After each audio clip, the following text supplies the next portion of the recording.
हमारे इस YouTube channel के सेगमेंट फास्ट न्यूज में आप तमाम का इस्तकबाल है। इस वीडियो में आप देख सकते हैं कमेंटों में बहुत ज्यादा खबरें। तो आइए शुरू करते हैं वीडियो को और देखते हैं आज की ताजा तरीन खबरें। इलेक्ट्रिक बाइक धमाके से फट पड़ी जगत्याल में वाकया। रियासत तेलंगाना के जिले जगत्याल में बालापल्ली गांव में एक अफसोसनाक वाकया पेश आया, जहां एक इलेक्ट्रिक बाइक खरीदने के चंद दिन बाद ही धमाके से फट गई। मुतासरा शख्स तिरुपति रेड्डी ने बताया कि चंद रोज पहले इसने एक इलेक्ट्रिक बाइक खरीदी थी और जब इसने बाइक को चार्जिंग के लिए लगाया तो सिर्फ 5 मिनट में बाइक में जोरदार धमाका हुआ और गाड़ी शोलापोश हो गई। इस धमाके में बाइक की डिक्की में रखी गई 1,90,000 रुपए की नकद रकम भी जलकर खाकिस्तान हो गई। मुतासरा शख्स और उसके खानदान वालों पर इस हादसे की वजह से सख्तातारी हो गया। इस वाकये का वीडियो सोशल मीडिया पर वायरल हो गया, जिसमें देखा जा सकता है कि गाड़ी के शोलापोश होने के बाद किस तरह जोर की आग भड़क उठी। 9 दिसंबर से तेलंगाना असेंबली का सरमाई इजलास। तेलंगाना असेंबली के सरमाई इजलास की तारीख को खतियत दी गई है और ये इजलास 9 दिसंबर से शुरू होंगे। इस दौरान असेंबली में ROR कानून को मंजूर किए जाने का इम्कान है, जिस पर काफी अरसे से बहस जारी है। इजलास में किसानों के मसाइल और जात पात की मरदमशुमारी पर भी तफसीली बहस की तवक्को की जा रही है, जो रियासत के मुस्तकबिल के लिए अहम फैसले करने में मददगार साबित हो सकती है। महाराष्ट्र के इलेक्शन के नताइज के बाद तेलंगाना काबीना में तोसी की खबरें भी गर्दिश कर रही हैं। 7 दिसंबर को रेवंत हुकूमत का 1 साल मुकम्मल होने के मौके पर काबीना में तब्दीली के इम्कान को तकवीयत मिली है। हुकूमत पंचायत इंतखाबात के लिए भी तैयारी कर रही है और इंतखाबात से पहले आसरा पेंशन और किसान भरोसा स्कीम के निफाज के मंसूबे बनाए जा रहे हैं। तेलंगाना में एक खातून ओहदेदार रिश्वत लेते हुए पकड़ी गई। तेलंगाना के महबूबाबाद जिले की सीनियर ड्राफ्ट्समैन ज्योति कशिमाबाई को एंटी करप्शन ब्यूरो के ओहदेदारों ने रिश्वत लेते हुए रंगे हाथों पकड़ लिया। ज्योति, जो जिले के असिस्टेंट डायरेक्टर सर्वे और लैंड रिकॉर्ड्स के दफ्तर में खिदमत अंजाम दे रही थी। इन पर इल्जाम है कि उन्होंने एक दरख्वास्त गुजार की जमीन के मुताल्लिका डिमांड रिकॉर्ड जारी करने के लिए 20,000 रुपये रिश्वत तलब की और कबूल की। ACB के हुक्काम ने कार्रवाई करते हुए इन्हें रंगे हाथों पकड़कर गिरफ्तार कर लिया और रिश्वत की रकम भी बरामद कर ली। ये कार्रवाई बददुनवानी के खिलाफ हुकूमत की जीरो टॉलरेंस पॉलिसी के तहत की गई है। अवाम से अपील की गई है कि वो रिश्वत सताने के किसी भी वाक़े की इत्तला देने के लिए एंटी करप्शन ब्यूरो की हेल्पलाइन 1064 पर कॉल करें। ये इक़दाम मुआशरे से बददुनवानी को जड़ से खत्म करने की कोशिशों का हिस्सा है। KTR कहीं भी जाएं जेल जरूर जाएंगे, रेवंत रेड्डी ने कहा। वज़ीर आला रेवंत रेड्डी ने कहा कि BRS के कारगुजार सदर KT रामाराव तरक्याती प्रोजेक्ट्स की तामीर के लिए हुसूल अराज़ियात के खिलाफ साजिश करने पर सलाहों के पीछे जाएंगे। उन्होंने कहा कि KT रामाराव चाहे वो नई दिल्ली जाएं या चांद पर जाएं, इनका बचना मुश्किल है। वज़ीर आला ने कहा कि वो KTR को देख रहे हैं और खबरदार क्या कि वो देखेंगे कि KTR कब तक चलेंगे। उन्होंने कहा कि हम वो काम कर रहे हैं जो KCR ने अपने 10 साल दौरे हुकूमत में नहीं किया।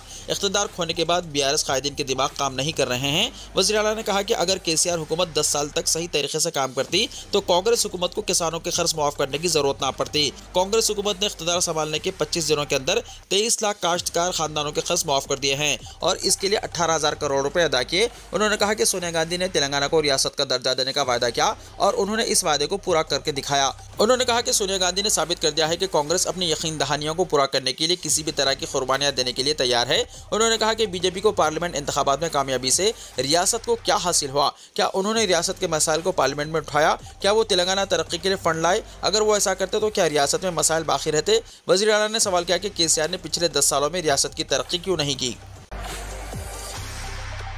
BRS पार्टी का 29 नवंबर को रियासत भर में दीक्षा दिवस। BRS के वर्किंग प्रेसिडेंट KTR ने 29 नवंबर को रियासत के तमाम असेंबली हेडक्वार्टर्स पर दीक्षा दिवस मनाने का ऐलान किया है और कहा है कि वो करीमनगर में मुनक्किद होने वाले प्रोग्राम में शिरकत करेंगे। KTR ने कहा कि अलहदा तेलंगाना रियासत की तश्कील के लिए BRS के सरबराह KCR ने अपनी जिंदगी को खतरे में डालते हुए 29 नवंबर 2009 को दीक्षा दिवस के नाम से मरद बरत का आगाज किया था। KCR की जिद्दोजहद का नतीजा है अलहदा तेलंगाना रियासत तश्कील पाई है। KCR के दीक्षा दिवस से मुल्क में हलचल पैदा हो गई और तमाम सियासी जमातों ने मरकजी हुकूमत पर दबाव डाला और हर तरफ तेलंगाना का मसला मौजूद बहस बना। KTR ने कहा कि दीक्षा दिवस का आगाज करने से पहले KCR ने अज़्म किया था तेलंगाना हासिल किया जाए या आखिरी सांस ली जाए। KCR के मरद बरत से ही मरकजी हुकूमत ने अलहदा तेलंगाना रियासत तश्कील देने का ऐलान किया था।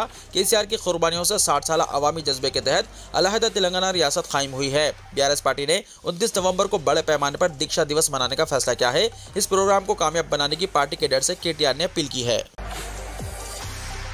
दोपहर का खाना खाने के बाद तलबा अलील अस्पताल में जेर इलाज। नारायणपेट के मगनूर ZPC स्कूल में दोपहर का खाना खाने के बाद बीमार तलबा का महबूबनगर जिले अस्पताल में इलाज किया जा रहा है। सुपरिटेंडेंट ने बताया कि तलबा की सेहत मुस्तहकम है, ताहम उनको डॉक्टर की खुसूसी निगरानी में रखा गया है।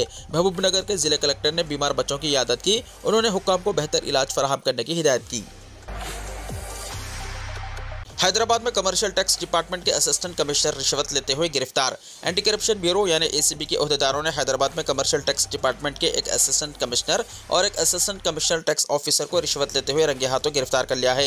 एसीबी के ओहदेदारों के मुताबिक महबूब बादशाह, जो कि मलकपेट सर्कल 2 हैदराबाद में असिस्टेंट कमिश्नर के तौर पर काम कर रहे थे, उन्होंने शिकायत कुनिंदे से बैंक अकाउंट को बहाल करने के लिए 1 लाख रुपए रिश्वत तलब की थी और Subhash Shekhar, assistant commercial tax officer Malakpet के जरिए 50,000 रुपए रिश्वत की रकम शिकायत कुनिंदे से कबूल की गई। शिकायत कुनिंदे ने रिश्वत की रकम के ताल्लुक से एसीबी के ओहदेदारों को इत्तला दी, जिन्होंने फौरी तौर पर कार्रवाई करते हुए दोनों ओहदेदारों को मनसूबाबंद तरीके से रंगे हाथों गिरफ्तार कर लिया। एसीबी के मुताबिक ये दोनों ओहदेदार रिश्वत के इवज शिकायत कुनिंदे के बैंक अकाउंट की बहाली के हवाले से लेटर हवाले करने का वायदा कर रहे थे। तेलंगाना में अगस्त और नवंबर के दौरान चिकनगुनिया के 447 मुस्बित केस। महकमा सेहत तेलंगाना ने कहा है कि अगस्त और 12 नवंबर 2024 के दौरान रियासत में चिकनगुनिया के मुश्तबा मरीजों के 13,320 नमूनों की जांच की गई, जिनके में जुमला 447 मुस्बित पाए गए। अमेरिका पहुंचने वाले मुसाफिर में चिकनगुनिया के मुस्बित मामले साबित आने से मुताल्लिक centre for disease control and prevention America की एडवाइजरी के बाद महकमा सेहत तेलंगाना ने कहा कि ये मामले अगस्त तथा अक्टूबर सामने आए थे। अगस्त में जुमला 3,438 नमूनों की जाँच की गई, जिनमें से 134 नमूने मुस्बित पाए गए। सितंबर में 6,344 नमूनों के मिनजुमला 183 नमूने मुस्बित सामने आए। अक्टूबर में 2,911 नमूनों के मिनजुमला सिर्फ 74 अफराद में चिकनगुनिया मुस्बित पाया गया। रवा महीने 12 नवंबर तक जुमला 451 नमूनों की जांच की गई, जिनमें से 12 नमूने मुस्बित पाए गए। तेलंगाना ग्रुप 2 उम्मीदवारों के लिए एक अहम इत्तला। तेलंगाना पब्लिक सर्विस कमीशन ने ग्रुप 2 एग्जाम से मुताल्लिक उम्मीदवारों को एक अहम इत्तला दी है। कमीशन ने पहले ही एग्जाम्स की तारीख का ऐलान किया था और अब कहा है कि हॉल टिकट 9 दिसंबर को जारी किए जाएंगे। उम्मीदवार 9 दिसंबर से एग्जाम्स के दिन तक हॉल टिकट डाउनलोड कर सकते हैं। ग्रुप 2 एग्जाम्स 15 और 16 दिसंबर को सुबह और दोपहर 2 सेशंस में मुनक्किद होंगे। TGPSC ने कुल 783 ग्रुप 2 मुलाजिमतों को पूरा करने के लिए नोटिफिकेशन जारी किया था। एग्जाम्स की तफसीलात कुछ इस तरह हैं। 15 दिसंबर को सुबह 10 बजे से 12:30 बजे तक पेपर 1, दोपहर 3 बजे से 5:30 बजे तक पेपर 2, 16 दिसंबर को सुबह 10 बजे से 12:30 बजे तक पेपर 3, दोपहर 3 बजे से 5:30 बजे तक पेपर 4। इब्तिदाई तौर पर ये एग्जाम 7 और 8 अगस्त को होने वाले थे, लेकिन DSC और ग्रुप 2 एग्जाम्स के दरमियान सिर्फ 1 हफ्ते का फर्क होने के बाइस उम्मीदवारों के एहतजाज के पेश नज़र हुकूमत ने ग्रुप 2 एग्जाम्स को मुअक्खर करने का फैसला किया है। तहम DSC एग्जाम्स को मुकर्ररा वक्त पर ही मुनक्किद किया गया और कामयाब उम्मीदवारों को तकर्रुरनामे भी फराहम किए गए। ग्रुप 2 एग्जाम्स के लिए 5,51,000 उम्मीदवारों ने दरख्वास्त दी है।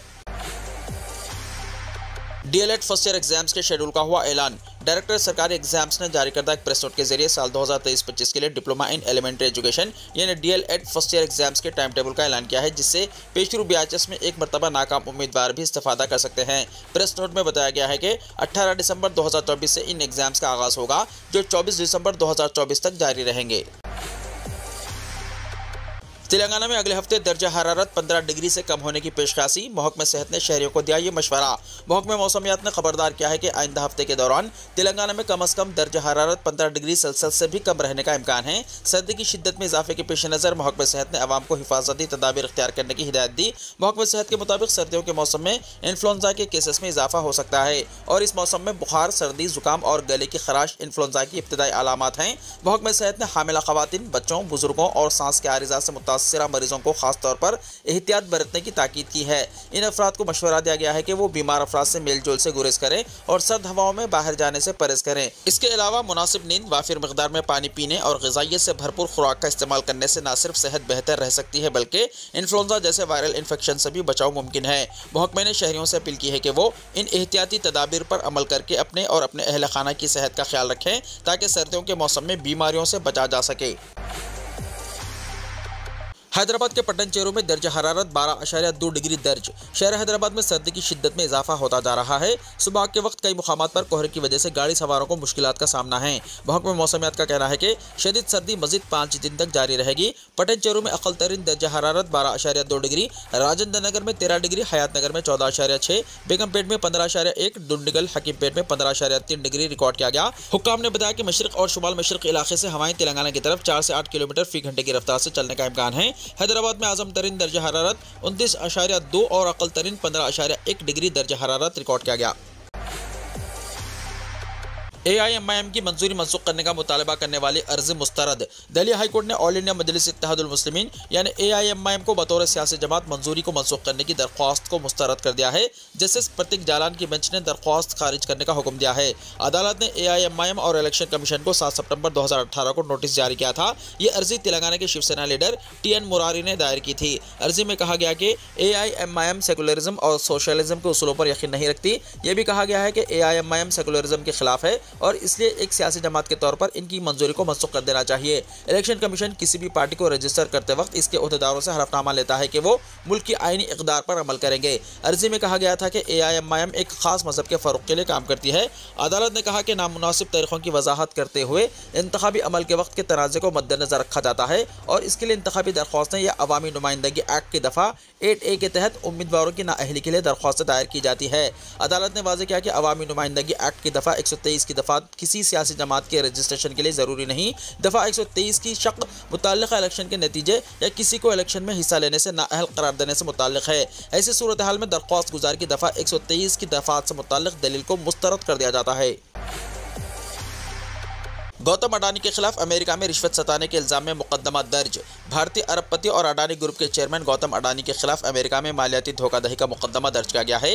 न्यूयॉर्क के फेडरल प्रोसिक्यूटर ने इल्जाम लगाया है कि अडानी ग्रुप ने भारतीय हुक्काम को रिश्वत देने के साथ साथ सरमायाकारों को गलत मालूमात फराहम की और इनसे फंड्स हासिल किए। इन इल्जामात की बुनियाद पर गौतम अडानी, इनके रिश्तेदार सागर अडानी और मज़ीद 7 अफराद के खिलाफ मुकदमे दर्ज किए गए हैं। प्रोसिक्यूटर्स ने दावा किया है कि अडानी और उनकी कंपनियों ने 20 सालों में $2 बिलियन के मुनाफे बख्श शमसी तवानाई के मुआहदे हासिल करने के लिए भारतीय सरकारी हुक्काम को तकरीबन $265 मिलियन की रिश्वत दी। इसके बाद कंपनी ने अमेरिका और दीगर बैनुल अक़वामी सरमायाकारों को गलत मालूमात देकर फंड्स इकट्ठा करने की कोशिश की।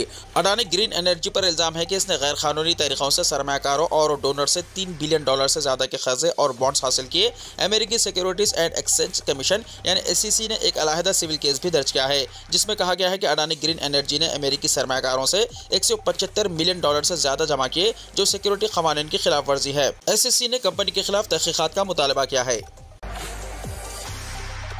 अडानी केस से मार्केट में अफरा तफरी। Solar energy corporation of India ने कहा तहकीकात की कोई बुनियाद नहीं। देर रात अडानी ग्रुप से जुड़ी खबरों ने स्टॉक मार्केट को हिलाकर रख दिया। खबर बड़ी थी और बाजार पर इसका असर भी बड़ा था। दरअसल जुमेरात की सुबह हिंदुस्तानी बाजार में निफ्टी से मजबूती के आसार नजर आए थे, लेकिन अडानी ग्रुप से जुड़ी खबरों ने सारा मामला ही बदल दिया। मार्केट का आगाज गिरावट से हुआ और कारोबार के इख्तिताम तक गिरावट मार्केट पर हावी रही। जिस तरह हिंडनबर्ग के इल्जामात के बाद अडानी ग्रुप की कंपनियों के हिस्सों में जबरदस्त गिरावट आई थी, इसी तरह की सूरत हाल कल अडानी ग्रुप के हिस्सों के साथ देखी गई। अडानी ग्रुप की तमाम कंपनियों के शेयर्स में जबरदस्त गिरावट हुई। बेशतर कंपनियों के हिस्सों में लोअर सर्किट देखे गए। Solar energy corporation of India ने गौतम अडानी केस में अपनी वजाहत पेश की है। इसने इस सारे मामले पर कहा है कि इन्हें अमेरिकी अदालत में गौतम अडानी के ग्रुप पर लगाए गए इल्जामात से मुताल्लिक कोई दस्तावेज नहीं मिला है। ऐसी सूरत में इसे कंपनी के किसी उसूल के टूटने के बारे में कोई इल्म नहीं है। दरअसल राइटर्स ने SECI के चेयरमैन और MD RP गुप्ता के हवाले से ये रिपोर्ट दी है। गुप्ता ने कहा है कि कंपनी के पास इस मामले की तहकीकात की कोई बुनियाद नहीं है। ऐसे में आगे क्या होता है इस पर सबकी नजरें होंगी। गौतम अडानी को फौरी गिरफ्तार करने राहुल गांधी का मुतालबा। अमेरिका की अदालत में गौतम अडानी और उनके साथियों के खिलाफ आयत इल्जामात के बाद कांग्रेस पार्टी की जानिब से एक अहम प्रेस कॉन्फ्रेंस का इनेकाद किया गया। इस प्रेस कॉन्फ्रेंस में राहुल गांधी ने अडानी ग्रुप के हवाले से ताज़ा तरीन इल्जामात पर अडानी की फौरी गिरफ्तारी का मुतालबा किया और अडानी ग्रुप के खिलाफ तहकीकात के लिए मुश्तरका पार्लिमानी कमेटी के क़याम के मुतालबे को भी दोहराया। राहुल गांधी ने गौतम अडानी के खिलाफ अमेरिकी अदालत में आयत फर्द जुर्म पर सख्त रद्दमल देते हुए कहा कि यह वाज़ेह हो चुका है कि अडानी ने अमेरिकी और हिंदुस्तानी क़वानीन की खिलाफ वर्जी की है। उन्होंने हैरत का इजहार किया कि अडानी अब तक हिंदुस्तान में आज़ादाना तौर पर घूम रहे हैं, जबकि माजी में कई वज़राए आला और आम अफराद को मामूली मामलात में गिरफ्तार किया जा चुका है। राहुल गांधी ने इल्जाम किया कि अडानी ने 2000 करोड़ रुपए का एक और दिगर कई घोटाले किए हैं, लेकिन इनके खिलाफ कोई कार्रवाई नहीं की जा रही है। उन्होंने कहा कि नरेंद्र मोदी ने नारा दिया था कि एक हैं तो सेफ हैं। दरअसल इंडिया में नरेंद्र मोदी और अडानी एक हैं तो सेफ हैं। उन्होंने वज़ीर-ए-आज़म मोदी पर सख्त तनकीद करते हुए कहा कि अडानी को वज़ीर-ए-आज़म की हिमायत हासिल है, जिसकी वजह से इन्हें किसी भी तहकीकात से बचाया जा रहा है। उन्होंने मजीद कहा कि चीफ मिनिस्टर्स को मामूली रकम के इल्जामात पर जेल भेज दिया जाता है, लेकिन अडानी जैसे अफराद आज़ाद घूम रहे हैं, जो वज़ीर-ए-आज़म की सरपरस्ती का नतीजा है। राहुल गांधी ने मुतालबा किया है कि गौतम अडानी को फौरी गिरफ्तार किया जाए और securities and exchange board of India यानी सेबी की सरबराह माधवीपुरी बुच को उनके ओहदे से हटाया जाए, क्योंकि उनके खिलाफ कार्रवाई न होना सेबी की गैर मौसर कारकर्दगी को जाहिर करता है। उन्होंने कहा कि कांग्रेस इस मामले पर मुसलसल आवाज उठाती रहेगी और माधवीपुरी बुच के किरदार पर भी सवाल उठाएगी।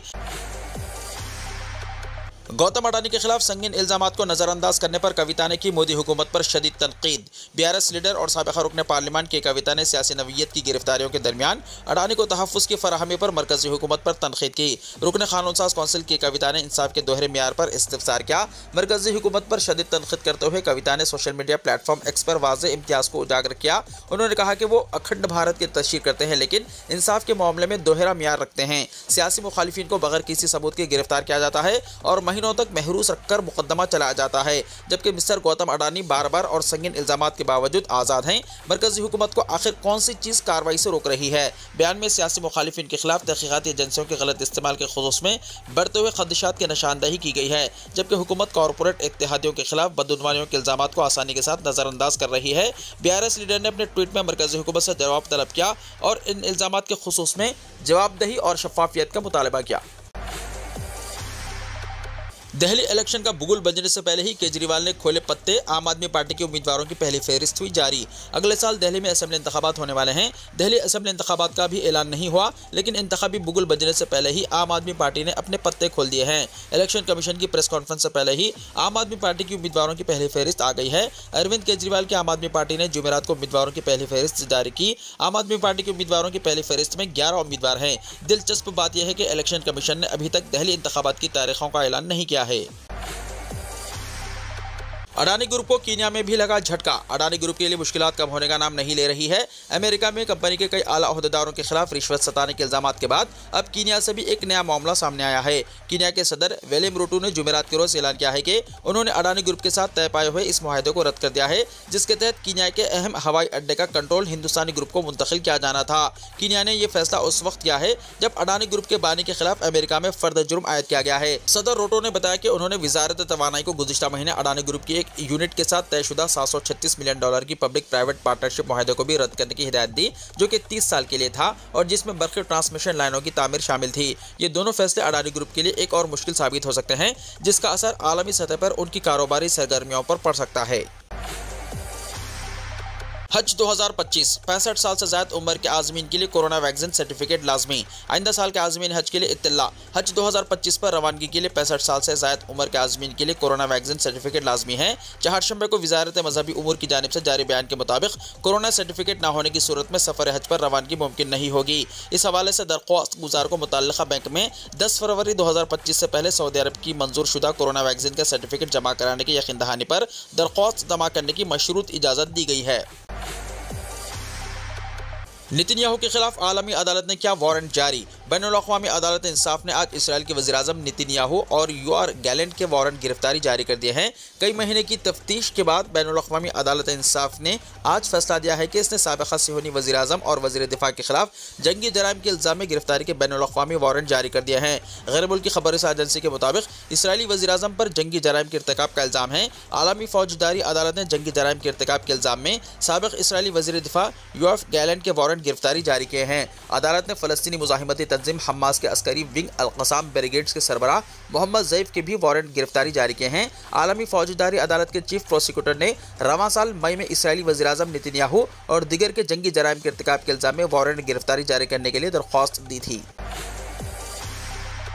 वीडियो को लाइक शेयर कीजिए और हमारे इस YouTube चैनल को सब्सक्राइब करते हुए इसके बेल आइकॉन को भी प्रेस कर लीजिए, ताकि ऐसी ही ताज़ा तरीन खबरें आइंदा भी आपको मिलती रहें।